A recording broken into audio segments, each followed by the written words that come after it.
Kadari, high court advocate, Hyderabad, Telangana. ఒకే ఆస్తి పైన ఇద్దరికి పట్టా పాస్బుక్లు ఉంటే ఇట్లాంటి ప్రశ్నలు చాలామందికి తలెత్తున్నాయి.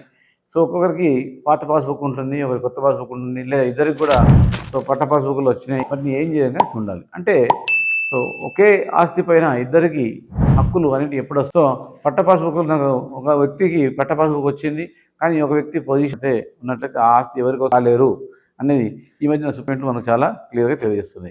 అంటే ఒక రిజిస్ట్రేషన్ డాక్యుమెంట్ ఉన్నంత మాత్రాన మీరు ఆ ప్రాపర్టీకి ఓనర్ అవుతారు అనేటువంటి మాత్రమే తెలియజేస్తుంది, కానీ ఆ ప్రాపర్టీ మీది అని మాత్రం ఆ యొక్క డాక్యుమెంట్ తెలియజేయదు. దీన్ని పూర్తిగా అర్థం చేసుకున్నట్లయితే ప్రాపర్టీకి ఓనర్ మీరు అవుతారు, కానీ ప్రాపర్టీ మీది కాదు అంటే ఏంటి, పాటు మీరు పొజిషన్లో ఉండాలి. అంటే ఆ యొక్క అనుభవదారు కాలంలో కూడా మీరు ఆ యొక్క అనుభవంలో కూడా ఆస్తికి అనుభవస్తుదారుడుగా ఉండాలి.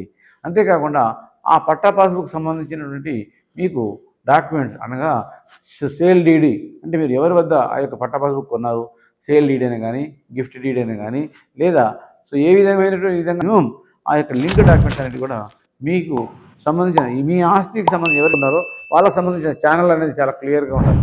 అంతేకాని మధ్యలో కట్ అయినట్లయితే ఛానల్ కట్ అయ్యి మీ పేరట చేయించుకోవడం అనమాట. అంటే ఓన్లీ రిజిస్ట్రేషన్ ఆఫీసులో రిజిస్ట్రేషన్ అయిపోతే సరిపోదు, రెవెన్యూ రికార్డులలో కూడా మీ పేరు యాడ్ చేసినట్లయితే డాక్యుమెంట్స్ తప్పకుండా ఉండాలి. అందులో రెవెన్యూ రికార్డులలో మ్యూటేషన్ ఉండాలి.